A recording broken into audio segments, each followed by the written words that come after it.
সকল প্রশংসা মহান আল্লাহ তালার জন্য, যিনি অত্যন্ত মেহেরবান। শামরি ছিল মুসা আলাইহিওয়াসাল্লামের সময়ের একজন কুখ্যাত জাদুকর। তৎকালীন সময়ে শামরিকে বনি ইসরায়েল সম্প্রদায়ের অন্যতম শ্রেষ্ঠ জাদুকর হিসেবে গণ্য করা হতো। শামরির জাদুবিদ্যায় এতটাই পারদর্শী ছিল যে মুসা আলাইহিওয়াসাল্লামের জীবনদশায় শামরি তার জাদুবিদ্যার মাধ্যমে বনি ইসরায়েল সম্প্রদায়কে বিভ্রান্ত করতে সক্ষম হয়েছিল। শামরি তার জাদুবিদ্যার মাধ্যমে বনি ইসরায়েল সম্প্রদায়কে বিভ্রান্ত করে গরু পূজায় লিপ্ত করেছিল। এরই মাধ্যমে শামরি মহান আল্লাহ তালার দুশমনি গ্রহণ করেছিল এবং মানবজাতির ইতিহাসে মুনাফিক হিসেবে পরিচিতি লাভ করেছিল। খ্রিস্টপূর্ব 1520 সালে অর্থাৎ ঈসা আলাইহিওয়াসাল্লামের জন্মের 1520 বছর আগে মিশরে ফেরাউনি শাসন চলছিল। এখানে একটা বিষয় জেনে রাখা দরকার। ফেরাউন হচ্ছে মিশরের বাদশাদের উপাধি। যেই সমস্ত বাদশারা মিশরকে শাসন করতেন তাদেরকে ফেরাউন বলা হতো। এই সময়টাতে যে বাদশা মিশরকে শাসন করতেন তার নাম ছিল রামেসিস দ্বিতীয়। এই রামেসিস দ্বিতীয়কেই পবিত্র কোরআনে ফেরাউন নামে অভিহিত করা হয়েছে। মিশরী ইতিহাসে এই ফেরাউনের বেশ কয়েকটি নাম পাওয়া যায়। কিছু ইতিহাস গ্রন্থে এই ফেরাউনের নাম মীর নেফতা সানি হিসেবে উল্লেখ করা হয়েছে। আবার কিছু গ্রন্থে এই ফেরাউনের নাম মুনফাতাও বলা হয়েছে। তবে সবচেয়ে নির্ভরযোগ্য তথ্য অনুসারে এই ফেরাউনের নাম ছিল রামেসিস দ্বিতীয়। এই রামেসিস দ্বিতীয় ছিল মিশরের ইতিহাসে সবচাইতে নিষ্ঠুর এবং স্বৈরাচারী শাসক। রামেসিস দ্বিতীয় অর্থাৎ ফেরাউন নিজেকে খোদা হিসেবে দাবি করত। তৎকালীন সময়ে যদি কোনো ব্যক্তি ফেরাউনকে খোদা হিসেবে মানতে অস্বীকার করত তবে সেই ব্যক্তিকে ভয়াবহতম শাস্তির মুখোমুখি হতে হতো। তৎকালীন সময়ে মিশরে দুইটি সম্প্রদায় বসবাস করত, কিপ্তি সম্প্রদায় এবং বনি ইসরায়েল সম্প্রদায়। কিপ্তি সম্প্রদায় ছিল ফেরাউনের নিজের সম্প্রদায়। ফেরাউনের শাসনকালে বনি ইসরায়েল সম্প্রদায়কে অত্যন্ত কঠিন এবং ভয়াবহ পরিস্থিতির সম্মুখীন হতে হয়েছিল। এই সম্প্রদায় অনেক আগে থেকেই মিশরে বসবাস করছিল, যার শুরুটা হয়েছিল ইউসুফ আলাইহিওয়াসাল্লামের সময় থেকে। ইউসুফ আলাইহিওয়াসাল্লামের সময়ে বনি ইসরায়েল সম্প্রদায় মিশরে বসতি স্থাপন করেছিল। ইউসুফ আলাইহিওয়াসাল্লামের সময়ের ফেরাউন বাদশাহ রায়ান বনি ইসরায়েল সম্প্রদায়কে মিশরে বসবাস করার অনুমতি দিয়েছিল।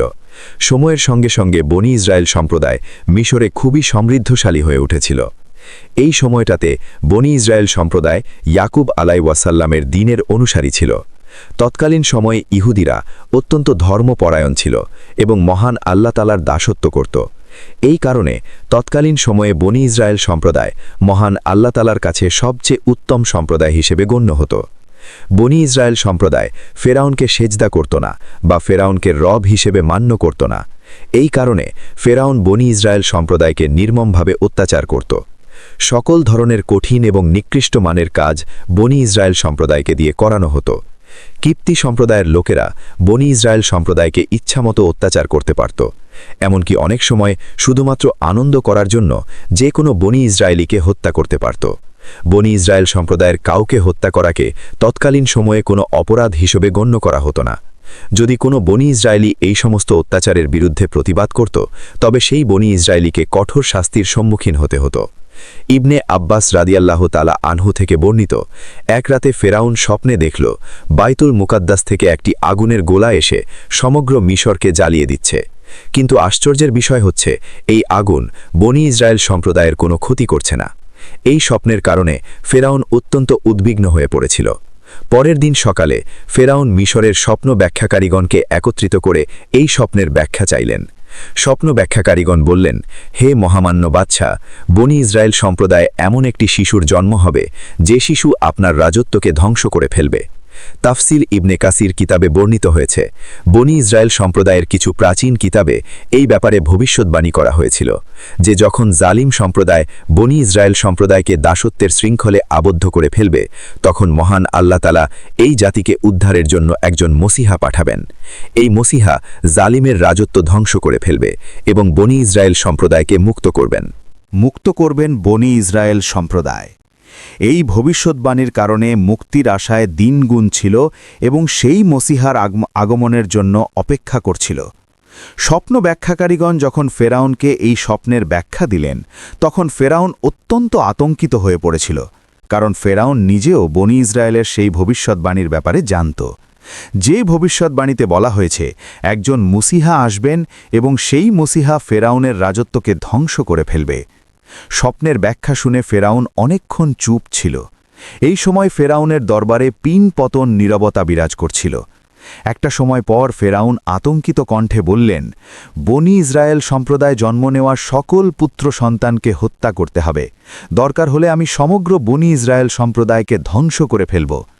ফেরাউনের সৈন্যরা উন্মাদের মতো গণহত্যা শুরু করেছিল। ফেরাউনের বাহিনী প্রতিটা বনি ইসরায়েলি বাড়িতে বাড়িতে গিয়ে ছোট্ট শিশুদেরকে নির্মমভাবে হত্যা করতে লাগল। এমনকি কোনো শিশুকে বুকের দুধ পান করা অবস্থায় মায়ের বুক থেকে ছিনিয়ে নিয়ে হত্যা করা হয়েছিল।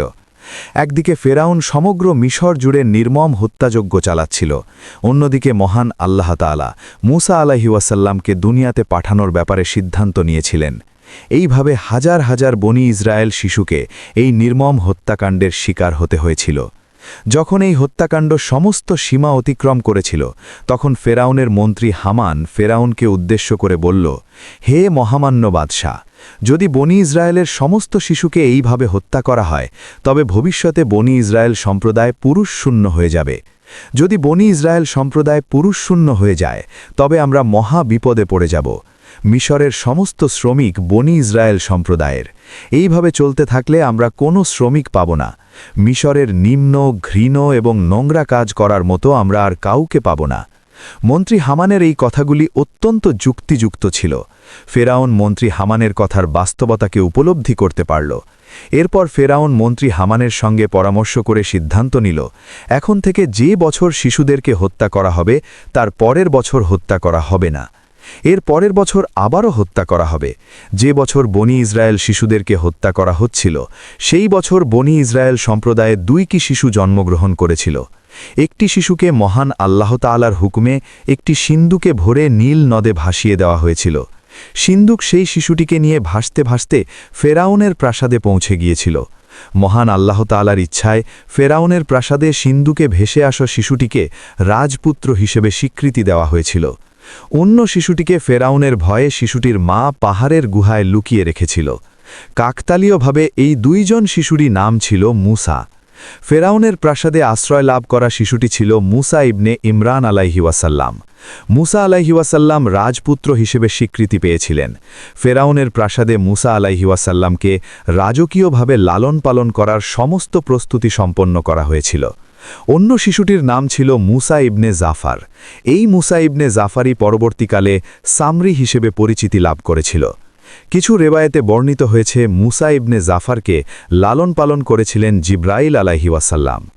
যেই শিশুটিকে ফেরাউন মহা সমারোহে লালন পালন করছিল, তাকে মহান আল্লাহ তাআলা নবুয়ত দান করেছিলেন। অন্যদিকে যে শিশুটি জিব্রাইল আলাইহি ওয়াসাল্লামের তত্ত্বাবধানে বড় হচ্ছিল, সেই শিশুটি ইতিহাসের এক কুখ্যাত নাফরমান হিসেবে পরিচিতি লাভ করেছিল। তৎকালীন বনি ইসরায়েল সম্প্রদায় মুসা ইবনে জাফার অর্থাৎ সামরির মা ছিল অত্যন্ত পবিত্র এবং পুণ্যবতী একজন মহিলা। যখন সামরির জন্ম হয়েছিল, তখন ফেরাউনের বাহিনী বনি ইসরায়েল সম্প্রদায়ের সমস্ত পুত্র শিশুকে হত্যা করছিল। সামরির মা এটা ভেবে অত্যন্ত আতঙ্কিত হয়ে পড়েছিলেন যে ফেরাউনের বাহিনী তার পুত্রকেও হত্যা করে ফেলবে। এরপর সামরির মা রাতের অন্ধকারে সামরিকে একটি পাহাড়ের গুহায় রেখে আসেন। পাহাড়ের গুহায় নিজের সন্তানকে বুকে জড়িয়ে ধরে সামরির মা মহান আল্লাহ তাআলার দরবারে ফরিয়াদ বলে বললেন, হে আমার রব, আমার এই নিষ্পাপ শিশুটিকে শুধুমাত্র আপনার উপর ভরসা করে এখানে রেখে যাচ্ছি। হে আমার রব, আপনি তো সর্বশক্তিমান। এই দুনিয়ার পূর্ব থেকে পশ্চিম পর্যন্ত সমস্ত সৃষ্টি আপনার। আপনার অসীম করুণার কারণে জীবিত রয়েছে। আপনি সমস্ত সৃষ্টিকে আহার করান। হে আমার রব, আমার এই নিষ্পাপ শিশুটিকে আপনার অসীম করুণা থেকে বঞ্চিত করবেন না। আপনি রহম করুন। মহান আল্লাহ তাআলা সামরির মায়ের এই দোয়া কবুল করেছিলেন। মহান আল্লাহ তাআলার হুকুমে জিব্রাইল আলাইহি ওয়াসাল্লাম এই শিশুটিকে খাবার খাওয়াতেন। যখনই শিশুর খাবারের প্রয়োজন হতো, তখন জিব্রাইল আলাইহি ওয়াসাল্লাম শিশুটির মুখে আঙুল ঢুকিয়ে দিতেন।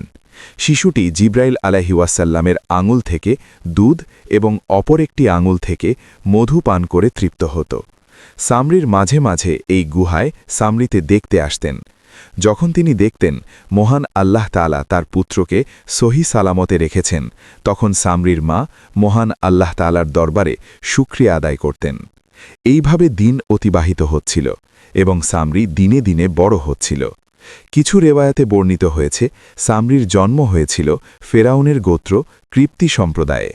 কৃপ্তি সম্প্রদায়ের যে অল্প কয়েকজন মানুষ মুসা আলাইহিওয়াসাল্লাম এর উপর ঈমান এনেছিল, তাদের মধ্যে সামরি ছিল একজন। যখন মুসা আলাইহিওয়াসাল্লাম বনি ইসরায়েল সম্প্রদায়কে সঙ্গে নিয়ে মিশর থেকে চলে আসেন, তখন সামরি মুসা আলাইহিওয়াসাল্লামের সঙ্গী হয়েছিল। আবার কিছু প্রাচীন কিতাবে উল্লেখ করা হয়েছে সামরি ছিল সামারা গোত্রের প্রধান ব্যক্তি। এই সামারা গোত্র বনি ইসরায়েল সম্প্রদায়ের একটি উপগোত্র ছিল। এই সামারা গোত্র তৎকালীন শাম দেশের একটি প্রসিদ্ধ গোত্র ছিল। সাইদ বিন জুবায়ের রাহিমাতুল্লাহ বলেন, সামরি মূলত ইরানের কিরমান অঞ্চলের বাসিন্দা ছিল। অন্যদিকে ইবনে আব্বাস রাদিয়াল্লাহু তাআলা আনহু থেকে বর্ণিত, সামরি এমন একটি সম্প্রদায় থেকে এসেছিল যারা গরু পূজা করত। সামরি এবং তার সম্প্রদায় মিশরে এসেছিল এবং মুসা আলাইহিওয়াসাল্লামের ধর্মগ্রহণ করেছিল। হাসিয়া কুতুবি কিতাবে উল্লেখ করা হয়েছে সামরি ছিল হিন্দুস্থান অঞ্চলের বাসিন্দা এবং সে আর্য সম্প্রদায় থেকে এসেছিল। এই সম্প্রদায়ের মানুষেরা গরু পূজা করত। হিন্দুস্থান থেকে মিশরে আসার পর সামরি মুসা আলাইহিওয়াসাল্লামের ধর্মগ্রহণ করেছিল। যদিও সামরি ছিল একজন মুনাফিক, মুসা আলাইহিওয়াসাল্লামের ধর্মগ্রহণ করলেও সামরির মন কুফুরিতে পরিপূর্ণ ছিল। ফেরাউন লোহিত সাগরে ডুবে মরে যাওয়ার পর বনি ইসরায়েল সম্প্রদায়ের বেশিরভাগ মানুষ বিশ্বাস করত ফেরাউন জীবিত রয়েছে, ফেরাউন আবারও ফিরে আসতে পারে। এই বিশ্বাসের কারণে বনি ইসরায়েল সম্প্রদায় প্রচণ্ড আতঙ্কিত অবস্থায় ছিল। তখন মুসা আলাইহিওয়াসাল্লাম মহান আল্লাহ তাআলার দরবারে ফরিয়াদ করে বললেন, হে আমার রব, আমাকে এমন একটি কিতাব দান করুন যে কিতাবের মাধ্যমে আমার সম্প্রদায় জ্ঞান অর্জন করতে পারে এবং অভিশপ্ত শয়তান থেকে নিরাপদে থাকতে পারে। মহান আল্লাহ তাআলা মুসা আলাইহিওয়াসাল্লামের এই ফরিয়াদ কবুল করে বনি ইসরায়েল সম্প্রদায়কে সঠিক পথ দেখানোর জন্য মুসা আলাইহিওয়াসাল্লামকে তাওরাত কিতাব দান করার সিদ্ধান্ত নিয়েছিলেন। মহান আল্লাহ তাআলা মুসা আলাইহিওয়াসাল্লামকে বললেন, হে মুসা, তুর পাহাড়ে যাও, সেখানে ৩০ দিন অবস্থান করে আমার ইবাদত করো। মুসা আলাইহিওয়াসাল্লাম এই নির্দেশ অনুসারে তুর পাহাড়ে গিয়ে ৩০ দিন পর্যন্ত ইবাদত বন্দেগীতে লিপ্ত হলেন। ৩০ দিন অতিবাহিত হওয়ার পর মহান আল্লাহ তাআলা আরও ১০ দিন বাড়িয়ে এই সময়সীমাকে ৪০ দিন করেছিলেন। মুসা আলাইহিওয়াসাল্লাম তুর পাহাড়ে যাওয়ার সময় তার ভাই হারুন আলাইহিওয়াসাল্লামের উপর বনি ইসরায়েল সম্প্রদায়ের দায়িত্ব ন্যস্ত করেছিলেন। হারুন আলাইহিওয়াসাল্লাম খুশি মনেই এই দায়িত্ব পালন করেছিলেন এবং তিনি নিয়মিত বনি ইসরায়েল সম্প্রদায়কে ওয়াজ নসিহত করতেন। একদিন হারুন আলাইহিওয়াসাল্লাম বনি ইসরায়েল সম্প্রদায়কে উদ্দেশ্য করে বললেন, যখন তোমরা মিশরে ছিলে তখন কৃপ্তি সম্প্রদায়ের অনেক মানুষ তোমাদের কাছে তাদের সোনা গহনা আমানত হিসেবে গচ্ছিত রাখত। যখন তোমরা মিশর ছেড়ে চলে এসেছিলে তখন সেই আমানতের সোনা গহনাও তোমরা সঙ্গে করে নিয়ে এসেছিলে। হে আমার সম্প্রদায়, কৃপ্তি সম্প্রদায়ের এই সোনা গহনা তোমাদের জন্য হালাল নয়, অথচ এই সোনা গহনা কৃপ্তি সম্প্রদায়কে ফিরিয়ে দেওয়াও সম্ভব নয়। আমাদেরকে অবশ্যই এই হারাম সম্পদ থেকে মুক্ত হতে হবে। এরপর হারুন আলাইহিওয়াসাল্লামের পরামর্শ অনুসারে একটি গর্ত খুঁড়ে সমস্ত সোনা গহনা সে গর্তে ফেলে মাটি চাপা দেওয়া হলো। এই সময়টাতে সামেরি বনি ইসরায়েল সম্প্রদায়ের এই কর্মকাণ্ডগুলিকে পর্যবেক্ষণ করছিল এবং সে মনে মনে একটি ষড়যন্ত্রমূলক পরিকল্পনা করতে শুরু করেছিল। সামেরি সোনা এবং রূপা গুলিয়ে বিভিন্ন জিনিস বানানোর কৌশল জানত। এই জন্য লোকেরা সামেরিকে খুবই বুদ্ধিমান মনে করত এবং সামেরির কথাকে গুরুত্ব দিত। যখন রাতে সবাই ঘুমিয়ে পড়ল তখন সামেরি চুপিসারে সমস্ত সোনা গহনা বের করে নিজের ঘরে নিয়ে গেল এবং সমস্ত সোনা গহনা গুলিয়ে সেই সোনা দিয়ে একটি বাছুর বানাতে শুরু করল। এখানে একটি গুরুত্বপূর্ণ ঘটনা উল্লেখ করা প্রয়োজন। যখন মুসা আলাইহিওয়াসাল্লাম বনি ইসরায়েল সম্প্রদায়কে নিয়ে লোহিত সাগর অতিক্রম করছিলেন তখন জিব্রাইল আলাইহিওয়াসাল্লামও মুসা আলাইহিওয়াসাল্লামের সঙ্গে ছিলেন। জিব্রাইল আলাইহিওয়াসাল্লাম একটি ঘোড়ায় চড়ে লোহিত সাগর অতিক্রম করছিলেন। এই সময়ে সামিরি অতি গোপনে জিব্রাইল আলাইহিওয়াসাল্লামের ঘোড়ার খুঁড়ে লেগে থাকা কিছুটা মাটি সংগ্রহ করেছিল। সামিরি এই বিশেষ মাটিটাকে গোপনে সংরক্ষণ করেছিল। যখন সে সোনার বাছুর তৈরি করছিল তখন সে এই বিশেষ মাটিটাকেও এই সোনার বাছুরের মধ্যে মিশিয়ে দিল। সামিরির তৈরি করা এই বাছুরের মধ্যে একটি অলৌকিক ক্ষমতা ছিল। যখন এই বাছুরের ভেতর দিয়ে বাতাস প্রবাহিত হতো তখন এই বাছুর আসল বাছুরের মতোই শব্দ করত। সামিরি যখন বনি ইসরায়েল সম্প্রদায়কে এই বাছুর দেখালো তখন বনি ইসরায়েল সম্প্রদায় এই বাছুরের অলৌকিক ক্ষমতা দেখে বিভ্রান্ত হয়ে পড়ল। সামিরি তখন সবাইকে উদ্দেশ্য করে বলল, হে বনি ইসরায়েল সম্প্রদায়, এটাই হচ্ছে তোমাদের রব, তোমরা সবাই এই বাছুরকে সেজদা করো। এইভাবে সামিরি বনি ইসরায়েল সম্প্রদায়ের একটি বড় অংশকে খুব সহজেই বিভ্রান্ত করতে সক্ষম হয়েছিল। পবিত্র কুরআনে এই ঘটনা সম্পর্কে বলা হয়েছে, সামিরি বনি ইসরায়েলের জন্য একটি বাছুরের মূর্তি তৈরি করেছিল। এই বাছুরের মূর্তি গরুর মতো শব্দ করতে পারত। অতঃপর সামিরি বলল, এটাই হচ্ছে তোমাদের রব এবং মুসার রব, কিন্তু মুসা তার রবকে ভুলে গেছে। সূরা তাহা আয়াত ৮৮। সামিরির কথায় বনি ইসরায়েলরা এই বাছুরির পূজা করতে শুরু করে দিল এবং বাছুরকে সেজদা করে ফেলল। এই সময়টাতে হারুন আলাইহিওয়াসাল্লাম বনি ইসরায়েল সম্প্রদায়কে বোঝানোর আপ্রাণ চেষ্টা করেছিলেন, কিন্তু হারুন আলাইহিওয়াসাল্লামের সকল প্রচেষ্টা ব্যর্থ হয়েছিল। হারুন আলাইহিওয়াসাল্লাম বনি ইসরায়েল সম্প্রদায়কে উদ্দেশ্য করে বললেন, হে আমার সম্প্রদায়, এই বাছুর তোমাদেরকে পরীক্ষা করা হয়েছে। আমাদের একমাত্র রব মহান আল্লাহ তাআলা। আমাদেরকে অবশ্যই আল্লাহ তাআলার আনুগত্য করতে হবে এবং একমাত্র আল্লাহ তাআলার দাসত্ব করতে হবে। সূরা তহা আয়াত ৯০। পবিত্র কুরআনে এই বাছুরটিকে মহান আল্লাহ তাআলা আল ইজল নামে সম্বোধন করেছেন। সোনা দিয়ে তৈরি করা এই বাছুর যখন শব্দ করছিল, তখন এটা দেখে বনি ইসরায়েল সম্প্রদায় অত্যন্ত আশ্চর্য হয়েছিল। তবে গরু পূজা করার বিষয়টি কিন্তু বনি ইসরায়েলের কাছে একদম নতুন ছিল না, কারণ বনি ইসরায়েলিরা মিশরে কৃপ্তি সম্প্রদায়ের অনেক মানুষকে গরু পূজা করতে দেখেছিল। কিন্তু একটি গরুর মূর্তি যে এইভাবে শব্দ করতে পারে, সেটা বনি ইসরায়েলদের কল্পনার বাহিরে ছিল। সোনা দিয়ে তৈরি করা এই বাছুরের কথা তাওরাত কিতাবেও উল্লেখ করা হয়েছে। যেহেতু বনি ইসরায়েলিরা মিশরের কৃপ্তি সম্প্রদায়কে গরু পূজা করতে দেখেছিল, তাই বনি ইসরায়েলিরা খুব সহজেই গরু পূজা করতে সম্মত হয়েছিল। তাওরাত কিতাবে বলা হয়েছে, তারা নিজেরাই গলিত সোনা দিয়ে একটি বাছুরের মূর্তি বানালো এবং সেই বাছুরের উপাসনা করতে লাগল। এই মূর্তির উদ্দেশ্যে তারা কুরবানি দিল এবং বলল, হে বনি ইসরায়েল সম্প্রদায়, এটাই হচ্ছে আমাদের রব, যে রব আমাদেরকে মিশর থেকে মুক্ত করেছেন এবং মিশর থেকে বের করেছেন। বনি ইসরায়েলিরা এই বাছুরের প্রতি এতটাই আকৃষ্ট হয়েছিল যে তারা হারুন আলাইহিওয়াসাল্লামের কোনো কথাই শুনল না। যখন হারুন আলাইহিওয়াসাল্লাম তাদেরকে উদ্দেশ্য করে বললেন, হে আমার সম্প্রদায়, তোমরা ভ্রান্তির মধ্যে রয়েছ, আমাদের রব একমাত্র মহান আল্লাহ তাআলা, তখন বনি ইসরায়েল সম্প্রদায় হারুন আলাইহিওয়াসাল্লামকে নিয়ে উপহাস করতে শুরু করেছিল এবং হারুন আলাইহিওয়াসাল্লামকে নানাভাবে অত্যাচার করতে লাগল। এইদিকে তুর পাহাড়ে মহান আল্লাহ তাআলা মুসা আলাইহিওয়াসাল্লামকে বললেন, হে মুসা, সামরি নামক একজন ব্যক্তি তোমার সম্প্রদায়কে বিভ্রান্ত করে ফেলেছে। পবিত্র কোরআনের ভাষায় মহান আল্লাহ তাআলা মুসা আলাইহিওয়াসাল্লামকে বললেন, হে মুসা, আমি তোমার সম্প্রদায়কে একটি পরীক্ষায় ফেলেছিলাম এবং সামরি তোমার সম্প্রদায়কে বিভ্রান্ত করে ফেলেছে। সূরা তহা আয়াত ৮৫। যখন মুসা আলাইহিওয়াসাল্লাম এই খবর জানতে পারলেন, তখন তিনি হতবিভোল হয়ে পড়েছিলেন।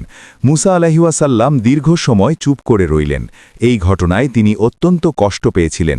এর কারণ ছিল, যখন মুসা আলাইহিওয়াসাল্লাম তুর পাহাড়ে এসেছিলেন, তখন বনি ইসরায়েলরা ওয়াদা করেছিল যে তিনি তুর পাহাড় থেকে ফিরে না যাওয়া পর্যন্ত বনি ইসরায়েলরা শুধুমাত্র মহান আল্লাহ তাআলার আনুগত্য করবে।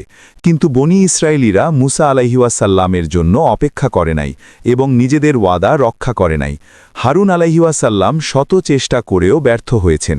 বনি ইসরায়েল সম্প্রদায়ের এই আচরণে মুসা আলাইহিওয়াসাল্লাম প্রচণ্ড কষ্ট পেলেন। মুসা আলাইহিওয়াসাল্লামের চোখের কোণে বেদনার অশ্রু চিকচিক করছিল। এমন সময় জিব্রাইল আলাইহিওয়াসাল্লাম এসে মুসা আলাইহিওয়াসাল্লামকে সান্ত্বনা দিয়ে বললেন, আপনি কষ্ট পাবেন না, ধৈর্য ধারণ করুন। নিশ্চয়ই মহান আল্লাহ তাআলা ধৈর্য ধারণকারীদের প্রতি রহম করেন। এরপর মুসা আলাইহিওয়াসাল্লাম তাওরাত কিতাব নিয়ে তুর পাহাড় থেকে ফিরে এলেন এবং তিনি দেখলেন বনি ইসরায়েল সম্প্রদায় গরু পূজায় মগ্ন হয়ে আছে। এই দৃশ্য দেখে মুসা আলাইহিওয়াসাল্লাম নিজেকে নিয়ন্ত্রণ করতে ব্যর্থ হলে তিনি তাওরাত কিতাব রেখে প্রচণ্ড আক্রোশে হারুন আলাইহিওয়াসাল্লামের দাড়ি ধরে ঝাঁকাতে ঝাঁকাতে চিৎকার করে বললেন, আমি এই জাতিকে তোমার দায়িত্বে রেখে গিয়েছিলাম, তুমি জীবিত থাকতে এটা কিভাবে ঘটল? হারুন আলাইহিওয়াসাল্লাম কান্না জড়িত কণ্ঠে বললেন, হে আমার ভাই, আমার জাতি আমাকে দুর্বল এবং অক্ষম মনে করেছে, তারা আমাকে হত্যা করতে চেয়েছিল। সুতরাং তুমি আমার সঙ্গে এমন কোনো আচরণ করো না যাতে শত্রুরা খুশি হয় এবং আমাদেরকে উপহাস করতে পারে। সূরা আল আরাফ আয়াত ১৫০। মুসা আলাইহিওয়াসাল্লাম বললেন, যখন তুমি দেখলে এই লোকেরা গরু পূজা করতে শুরু করেছে, তখন তুমি কি কারণে তুর পাহাড়ে গিয়ে আমাকে জানাও নাই, যাতে তারা শান্তিতে নাফরমানি করতে পারে? এই জন্য আমাকে খবর দাওনি, নাকি তুমি নিজেও আমার নির্দেশ অমান্য করে নাফরমানদের দলে সামিল হয়েছ? সূরা তহা আয়াত ৯২ এবং ৩।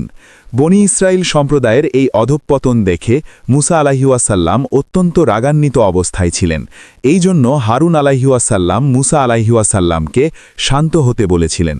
পবিত্র কোরআনের ভাষায় হারুন আলাইহিওয়াসাল্লাম বললেন, আমার দাড়ি ধরো না, আমার চুল টেনো না, আমার মনে এটাই ভয় ছিল যে তুমি হয়তো বলবে আমি বনি ইসরায়েলের মাঝে বিভেদ সৃষ্টি করেছি এবং তোমার জন্য অপেক্ষা করিনি। সূরা তহা আয়াত 94। হারুন আলাইহিওয়াসাল্লাম আরও বললেন, হে আমার ভাই, আমি আপ্রাণ চেষ্টা করেছিলাম কিন্তু এই অবাধ্য সম্প্রদায় আমার কোনো কথাই শোনে নাই। আমি ভেবেছিলাম আমি যদি তুর পাহাড়ে গিয়ে উপস্থিত হই তবে তুমি হয়তো বলবে আমি কেন বনি ইসরায়েলকে ছেড়ে তোমার কাছে গিয়েছি।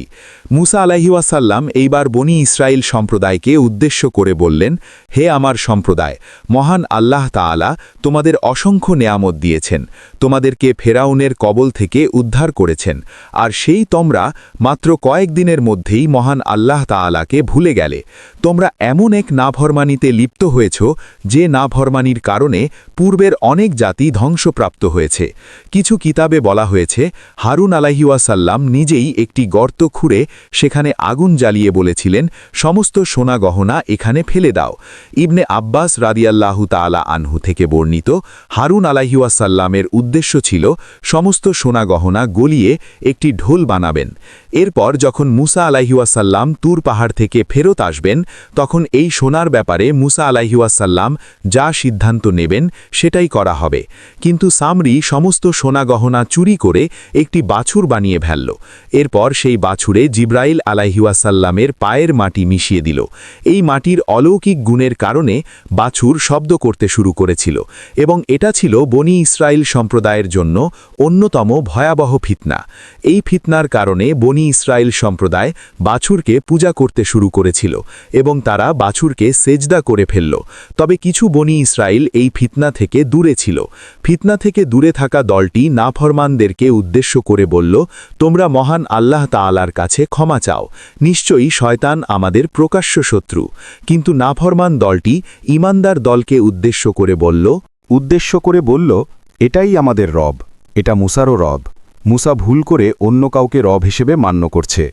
নাফরমান ব্যক্তিরা ভুলে গিয়েছিল যে একটি বাছুরের মূর্তি কখনোই রব হতে পারে না। তারা দিন রাত এই বাছুরের পূজা করতে লাগল এবং এই বাছুরকে সন্তুষ্ট করার জন্য কুরবানি দিতে শুরু করল। নাফরমান দলটি এই বাছুরের নাম দিয়েছিল মাহমুদ। মুসা আলাইহিওয়াসাল্লাম এবার সামরিকে ডেকে পাঠালেন। সামরি মুসা আলাইহিওয়াসাল্লামের সামনে উপস্থিত হয়ে মাথা নিচু করে চুপ করে দাঁড়িয়েছিল। মুসা আলাইহিওয়াসাল্লাম ক্ষিপ্ত কণ্ঠে বললেন, হে অভিশপ্ত সামরি, এই সব কি? আমি জিব্রাইল আলাইহিওয়াসাল্লামের পায়ের নিচের মাটি সংগ্রহ করেছিলাম এবং গলিত সোনার মধ্যে সেই মাটি মিশিয়ে দিয়েছিলাম। সূরা তহা আয়াত 95 থেকে 96। ইবনে আব্বাস রাদিয়াল্লাহু তাআলা আনহু থেকে বর্ণিত, যেহেতু জিব্রাইল আলাইহিওয়াসাল্লাম সামরিকে লালন পালন করেছিলেন সেই জন্য সামরি জিব্রাইল আলাইহিওয়াসাল্লামকে খুব ভালোভাবেই চিনত। সামরি যখন গুহায় বন্দি জীবন যাপন করছিল তখন জিব্রাইল আলাইহিওয়াসাল্লাম সামরির জন্য খাবার নিয়ে আসতেন। শয়তান সামরির মনে এই ধারণা ঢুকিয়ে দিয়েছিল যে জিব্রাইল আলাইহিওয়াসাল্লামের পায়ের ছাপ যেখানেই পড়বে সেই মাটি অলৌকিক ক্ষমতা সম্পন্ন হবে। এই কারণে সামরি জিব্রাইল আলাইহিওয়াসাল্লামের পায়ের নিচের মাটি তুলে সংরক্ষণ করেছিল।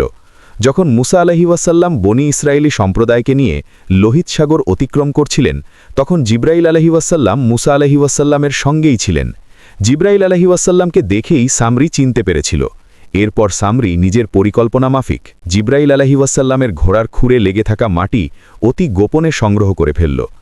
মারেফুল কোরআন কিতাবে বলা হয়েছে সামরি কৌশল করে হারুন আলাইহিওয়াসাল্লামকে দিয়ে নিজের জন্য দোয়া করিয়ে নিয়েছিল। সামরি হারুন আলাইহিওয়াসাল্লামকে বলেছিল, আপনি আমার জন্য দোয়া করুন, আমি যেন আমার উদ্দেশ্যে সফল হতে পারি। হারুন আলাইহিওয়াসাল্লাম তখন সামরির এই ভয়ঙ্কর পরিকল্পনার ব্যাপারে কিছুই জানতেন না। তিনি সরল মনে মহান আল্লাহ তাআলার দরবারে ফরিয়াদ করে বললেন, হে আমার রব, আপনি সামরির মনের আশা পূরণ করে দিন। এরপর সামরি সোনা দিয়ে একটি বাছুর তৈরি করে ফেলল এবং হারুন আলাইহিওয়াসাল্লামের দোয়ার বরকতে বাছুরের মধ্যে জীবনের লক্ষণ প্রকাশ পেয়েছিল। মুসা আলাইহিওয়াসাল্লাম সামরির জন্য যে শাস্তি নির্ধারণ করেছিলেন সেটা পবিত্র কোরআনে খুবই স্পষ্টভাবে বর্ণিত হয়েছে। পবিত্র কোরআনে বলা হয়েছে, মুসা আলাইহিওয়াসাল্লাম সামরিকে বললেন, এখন থেকে দুনিয়ার জীবনে তোর শাস্তি হবে এটা যে তুই সবসময় বলবি কেউ আমার কাছে এসো না, কেউ আমাকে স্পর্শ করো না। তোর জন্য নির্ধারণ করা হয়েছে এমন এক শাস্তি যা থেকে তুই কখনো রেহাই পাবি না। এখন তুই তোর সেই দেবতার কাছে ফিরে যা যার পূজায় তুই মগ্ন ছিলি। আমরা নিশ্চয়ই এটাকে আগুনে পুড়িয়ে ছাই করে দেব এবং সেই ছাই সমুদ্রে ভেসে যাবে। সূরা তহা আয়াত ৯৭। মহান আল্লাহ তাআলার হুকুমে ঠিক সেটাই ঘটেছিল। সামরি একটি ভয়ানক এবং ছোঁয়াচে রোগে আক্রান্ত হয়েছিল।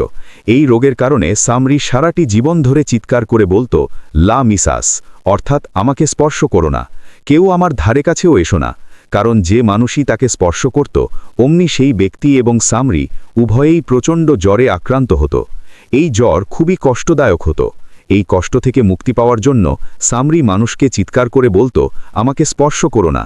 এই যন্ত্রণার মাত্রা এতটাই ভয়াবহ ছিল যে সামরিকে যাতে কেউ স্পর্শ করতে না পারে এই জন্য সামরি জঙ্গলে গিয়ে বসবাস করতে শুরু করেছিল এবং সামরি সেখানে পশুর মতোই জীবন অতিবাহিত করতে লাগল। এইভাবে সামরি ভবিষ্যৎ প্রজন্মের জন্য একটি নিদর্শন হয়ে থাকল। এই ঘটনা থেকে একটি শিক্ষণীয় বিষয় হচ্ছে, যে ব্যক্তি মানুষকে ভুল পথে নিয়ে যায়, মানুষকে বিভ্রান্ত করে, ছলনা, প্রতারণা, মিথ্যা এবং জালিয়াতির মাধ্যমে মানুষকে ভুল পথে নিয়ে যায়, তার জন্য শুধুমাত্র পরকালেই নয় বরং দুনিয়ার জীবনেও হবে অত্যন্ত কঠিন। মুসা আলাইহিওয়াসাল্লাম তুর পাহাড় থেকে ফিরে যখন সামরিকে শাস্তি দিয়েছিলেন তখন বনি ইসরায়েলীদের হুঁশ ফিরেছিল। তখন বনি ইসরায়েলীরা ক্রমাগত তৌবা করতে লাগল এবং মহান আল্লাহ তাআলার দরবারে কান্নাকাটি করছিল। তারা মুসা আলাইহিওয়াসাল্লামকে বলল, হে মুসা, আমাদের তৌবা কিভাবে কবুল হবে সেটা আপনি বলে দিন। এই সময়ে জিব্রাইল আলাইহিওয়াসাল্লাম এসে মুসা আলাইহিওয়াসাল্লামকে বললেন, মহান আল্লাহ তাআলার হুকুম হচ্ছে বনি ইসরায়েলরা একে অপরকে হত্যা করবে। মুসা আলাইহিওয়াসাল্লাম বনি ইসরায়েলদেরকে মহান আল্লাহ তাআলার এই হুকুম জানিয়ে দিলেন। মহান আল্লাহ তাআলার নির্দেশ অনুসারে যারা বাছুর পূজায় লিপ্ত হয়েছিল তারা একে অপরকে হত্যা করতে লাগল। যারা বাছুর পূজা থেকে মুক্ত ছিল তারা দূরে দাঁড়িয়ে হতাশ বদনে এই হত্যাযজ্ঞ দেখছিল। এই সময়টাতে মহান আল্লাহ তাআলার হুকুমে দুনিয়াতে অন্ধকার নেমে এসেছিল। অন্ধকার কেটে যাওয়ার পর এই হত্যাযজ্ঞ বন্ধ করা হল। এরপর দেখা গেল এই হত্যাযজ্ঞে প্রায় ৭০,০০০ ইহুদি নিহত হয়েছে। এটা ছিল মহান আল্লাহ তাআলার একটি কঠিন ফরমান। এই হত্যাযজ্ঞের পর মহান আল্লাহ তাআলা বনি ইসরায়েল সম্প্রদায়কে ক্ষমা করে দিয়েছিলেন। এই হত্যাযজ্ঞে যারা নিহত হয়েছিল তাদেরকে শহীদ হিসেবে গণ্য করা হয়েছিল। যারা জীবিত ছিল তাদেরকে মহান আল্লাহ তাআলা ক্ষমা করে দিলেন এবং জিহাদের সওয়াব দান করলেন। কিছু কিছু ইসলামিক পণ্ডিত মনে করেন সামরি একজন ব্যক্তির নাম, আবার কেউ কেউ মনে করেন সামরি হচ্ছে একটি সম্প্রদায়। মাওলানা আব্দুল মাজিদ দরিয়াবাদী বলেছেন, সামরি ছিল বনি ইসরায়েলের একটি গোত্র এবং সামারা গোত্রের সঙ্গে এই গোত্রের সম্পর্ক ছিল। মাওলানা আবুল কালাম আজাদ তার তাফসির কিতাবে বলেছেন, ধারণা করা হয় সামরি বলতে সোমরি গোত্রের একজন মানুষের কথা বলা হয়েছে। এই সোমেরিদেরকে প্রাচীন আরবিতে সামরি বলা হতো। এই সোমের গোত্রের আদি নিবাস ছিল ইরাক, তবে ইরাক থেকে এই গোত্র দূর দূরান্তে ছড়িয়ে পড়েছিল। এই সোমেরি সম্প্রদায়ের একজন ব্যক্তি বনি ইসরায়েল সম্প্রদায়ের মধ্যে বসবাস করত। সোমেরি সম্প্রদায়ের এই ব্যক্তিকেই পবিত্র কোরআনে আল সামরি বলা হয়েছে। মুসা আলাইহি ওয়াসাল্লামের সময়ে সামরি ছাড়া আরও অনেক জাদুকর ছিল, কারণ বনি ইসরায়েলের অনেক মানুষ গোপনে জাদুবিদ্যায় পারদর্শী ছিল। তৎকালীন সময়ে ফেরাউনের জাদুকররাও খুব বিখ্যাত ছিল। ফেরাউন মুসা আলাইহি ওয়াসাল্লামকে মোকাবেলা করার জন্য কয়েকজন বিখ্যাত জাদুকরকে উপস্থিত করেছিল, কিন্তু মুসা আলাইহি ওয়াসাল্লামের লাঠি সাপ হয়ে জাদুকরদের সাপকে খেয়ে ফেলেছিল। তখন জাদুকররা মুসা আলাইহি ওয়াসাল্লামের প্রতি ঈমান এনেছিল। মুসা আলাইহি ওয়াসাল্লামের ধর্ম গ্রহণ করার অপরাধে ফেরাউন এই জাদুকরদের ডান হাত বাম পা কেটে তারপর তাদেরকে শুলে চড়িয়েছিল। তৎকালীন সময়ে মিশর ছিল জাদুবিদ্যার কেন্দ্রস্থল। বর্তমান সময়টাকে যেমন বিজ্ঞানের যুগ বলা হয়, তেমনি তৎকালীন সময়টাকে জাদুবিদ্যার যুগ বলা হতো। জাদুবিদ্যা চর্চার জন্য মিশর তখন সমগ্র দুনিয়াতে প্রসিদ্ধ ছিল। ফেরাউনের দরবারে অনেক জাদুকর ছিল। মুসা আলাইহি ওয়াসাল্লামকে মোকাবেলা করার জন্য ফেরাউন বেশ কয়েকজন প্রসিদ্ধ জাদুকরকে দরবারে উপস্থিত করেছিল। কিছু রেওয়ায়াতে বর্ণিত হয়েছে এই জাদুকরদের সংখ্যা ছিল ৭০ জন। তাফসির ইবনে কাসির কিতাবে এই জাদুকরদের নাম উল্লেখ করা হয়েছে। এই জাদুকরদের নাম ছিল সাবু, আজু, ধাদ এবং ইয়াস। এই জাদুকররা তাদের জাদুবিদ্যার কারণে খুবই অহংকারী ছিল। এর কারণ ছিল তারা এই বিদ্যায় অতুলনীয় দক্ষতার অধিকারী ছিল। এই জাদুকররা মুসা আলাইহি ওয়াসাল্লামকে উদ্দেশ্য করে বলল, হে মুসা, সাবধান হও, তুমি প্রথমে তোমার ক্ষমতা দেখাও, তারপর আমরা আমাদের ক্ষমতা দেখাব। মুসা আলাইহি ওয়াসাল্লাম বললেন, তোমরা আগে তোমাদের ক্ষমতা দেখাও, তারপর আমি মহান আল্লাহ তাআলার কুদরত দেখাব, যাতে মানুষ সত্য এবং মিথ্যার মধ্যে পার্থক্য করতে পারে। মুসা আলাইহি ওয়াসাল্লামের কথা মতো জাদুকররা তাদের লাঠি ছুঁড়ে মারল। মাটিতে পড়ার সাথে সাথে লাঠিগুলি সাপে রূপান্তরিত হল। প্রকৃতপক্ষে এটা ছিল দৃষ্টিবিভ্রম। বাস্তবে লাঠিগুলি সাপ হয় নাই, বরং লাঠিগুলিকে সাপের মতো মনে হচ্ছিল। এই কাণ্ড দেখে মুসা আলাইহি ওয়াসাল্লাম কিছুটা ভয় পেয়েছিলেন। তখন মহান আল্লাহ তাআলা মুসা আলাইহি ওয়াসাল্লামকে বললেন, হে মুসা, ভয় পেও না, তুমিই বিজয়ী হবে। এরপর মুসা আলাইহি ওয়াসাল্লাম মহান আল্লাহ তাআলার আদেশে তার লাঠি মাটিতে ফেলে দিলেন। মাটিতে পড়ার সঙ্গে সঙ্গে মুসা আলাইহি ওয়াসাল্লামের লাঠি একটি বিশাল সাপের আকার ধারণ করল এবং সেই সাপ জাদুকরদের সাপগুলিকে গ্রাস করে ফেলল। এই অলৌকিক দৃশ্য দেখে ফেরাউনের জাদুকররা হতবিউল হয়ে পড়েছিল। জাদুকররা বুঝতে পেরেছিল মুসা আলাইহি ওয়াসাল্লাম জাদুকর নন, তিনি হচ্ছেন একজন সত্যিকারের নবী। এই জাদুকররা তখন মুসা আলাইহি ওয়াসাল্লামকে উদ্দেশ্য করে বলল, হে মুসা, ধন্য তুমি, আমরা তোমার ধর্মকে গ্রহণ করছি, আমরা তোমার রবের দাসত্বকে কবুল করে নিচ্ছি। ফেরাউনের জাদুকররা মুসা আলাইহি ওয়াসাল্লামের এই অলৌকিক ক্ষমতা দেখে হতবিউল হয়ে পড়েছিল। এই জাদুকররা মুসা আলাইহি ওয়াসাল্লামের সামনে তাদের জাদুর সর্বোচ্চ কৌশল প্রয়োগ করেছিল। তারা এমন কৌশল এখানে প্রয়োগ করেছিল যে এই সমস্ত কৌশল একজন সাধারণ জাদুকর চিন্তাও করতে পারত না। অপরদিকে মুসা আলাইহি ওয়াসাল্লামের কাছে ছিল শুধুমাত্র একটি লাঠি। এই লাঠি তাদের সমস্ত কিছুকে নিশ্চিহ্ন করে ফেলেছিল। জাদুকররা এটা ভালোভাবেই জানত যে জাদু হচ্ছে একটা দৃষ্টিবিভ্রম। এই জাদুর মাধ্যমে কোনো কিছুকে গ্রাস করা সম্ভব নয়, কিন্তু মুসা আলাইহি ওয়াসাল্লামের লাঠি তাদের সমস্ত কিছুকে গ্রাস করে ফেলেছিল। এই কারণে জাদুকররা এটা নিশ্চিত হতে পেরেছিল যে মুসা আলাইহি ওয়াসাল্লাম জাদুকর নন, তিনি হচ্ছেন একজন সত্যিকারের নবী। এই জাদুকররা তখন মুসা আলাইহি ওয়াসাল্লামকে উদ্দেশ্য করে বলল, হে মুসা, হে মুসা, আমরা তোমার রবের দাসত্বকে কবুল করে নিচ্ছি, আমরা তোমার ধর্মকে গ্রহণ করছি। জাদুকরদের এর কথায় ফেরাউন প্রচণ্ড ক্ষিপ্ত হল। ফেরাউনের আদেশে এই জাদুকরদেরকে বন্দী করা হল। অতপর ফেরাউন এই জাদুকরদেরকে বললেন, যদি তোমরা মুসার রবকে পরিত্যাগ করে আমাকে সেজদা করো এবং আমাকে রব হিসাবে মান্য করো, তবে তোমরা জীবন ভিক্ষা পাবে। জাদুকররা তখন ফেরাউনকে উদ্দেশ্য করে বলল, হে ফেরাউন, আমরা কখনোই আমাদের ধর্মকে ত্যাগ করব না, আপনার যা ইচ্ছা করে ফেলুন। জাদুকরদের এই কথায় ফেরাউন আরও ক্ষুব্ধ হল। এরপর ফেরাউনের আদেশে এই জাদুকরদেরকে শুলে চড়ানো হল। সকালে যারা মহান আল্লাহ তাআলার নবীকে মিথ্যা প্রমাণ করার জন্য এসেছিল, সন্ধ্যাবেলায় তারাই মহান আল্লাহ তাআলার রাস্তায় শহীদ হয়ে গেল। সুবহানাল্লাহ। বনি ইসরায়েল সম্প্রদায় জাদুবিদ্যার মাধ্যমে সাফল্য অর্জনের জন্য প্রসিদ্ধ ছিল। যদিও মহান আল্লাহ তাআলা জাদুবিদ্যাকে নিষিদ্ধ করেছেন, তবুও বনি ইসরায়েলিরা গোপনে জাদুবিদ্যার চর্চা অব্যাহত রেখেছিল। ইতিহাসের সমস্ত কুখ্যাত জাদুকর এই বনি ইসরায়েল সম্প্রদায় থেকে এসেছিল এবং এই সম্প্রদায়ের অনেক মানুষ শয়তানি শক্তিকে বিশ্বাস করত। বনি ইসরায়েল সম্প্রদায় যতদিন ফিলিস্তিনে বসবাস করছিল, ততদিন এই জাদুবিদ্যা সম্পর্কে তাদের কোনো ধারণাই ছিল না। কিন্তু যখন ইউসুফ আলাইহি ওয়াসাল্লাম মিশরের বাদশাহ হলেন, তখন তিনি বনি ইসরায়েলি সম্প্রদায়কে ফিলিস্তিন থেকে মিশরে নিয়ে এসেছিলেন। ইউসুফ আলাইহি ওয়াসাল্লামের জীবনদশায় বনি ইসরায়েলিরা মিশরে খুবই সম্মানিত গোত্র ছিল। কিন্তু ইউসুফ আলাইহি ওয়াসাল্লামের মৃত্যুর পর মিশরে যখন ফেরাউনি শাসন কায়েম হয়েছিল, তখন ফেরাউন এই বনি ইসরায়েল সম্প্রদায়কে শ্রমিক হিসেবে ব্যবহার করতে শুরু করেছিল। মিশরের বিশাল এবং উঁচু ইমারত এবং পিরামিডগুলি বিনা পারিশ্রমিকে এই বনি ইসরায়েলিদেরকে দিয়েই করানো হতো। বনি ইসরায়েল সম্প্রদায়কে অত্যন্ত অপমানজনক জীবনযাপন করতে বাধ্য করা হতো এবং তাদেরকে নিদারুণ অত্যাচার করা হতো। মিশরে বসবাস করার সময় মিশরীয়দের অনেক খারাপ অভ্যাস বনি ইসরায়েলিরা গ্রহণ করেছিল।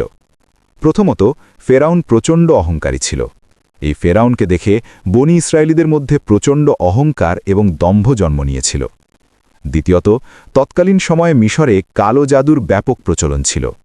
বনি ইসরায়েলিরা দক্ষ জাদুকরদের সংস্পর্শে এসে জাদুবিদ্যা শিখতে শুরু করেছিল। তৎকালীন সময়ে জাদুবিদ্যার জন্য মিশর সমগ্র দুনিয়াতে প্রসিদ্ধ ছিল। এমনকি সামুরি ছিল এমনই এক কুখ্যাত জাদুকর, যার কথা পবিত্র কোরআনে পর্যন্ত উল্লেখ করা হয়েছে। চলুন এবার আমরা জেনে আসি জাদু সম্পর্কে ইসলাম কি বলে।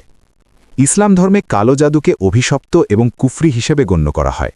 ইসলাম ধর্মে কালো জাদুকে অনেকগুলি পাপের সমষ্টিও বলা হয়েছে, যেমন জিন ও শয়তানের কাছে সাহায্য প্রার্থনা করা, আল্লাহ তালার ছাড়া অন্য কোনো সত্তার আনুগত্য করা, মহান আল্লাহ তালার উপর ভরসা ত্যাগ করা এবং মানুষের স্বার্থ ও ক্ষতি সাধনের উদ্দেশ্যে কাজ করা ইত্যাদি।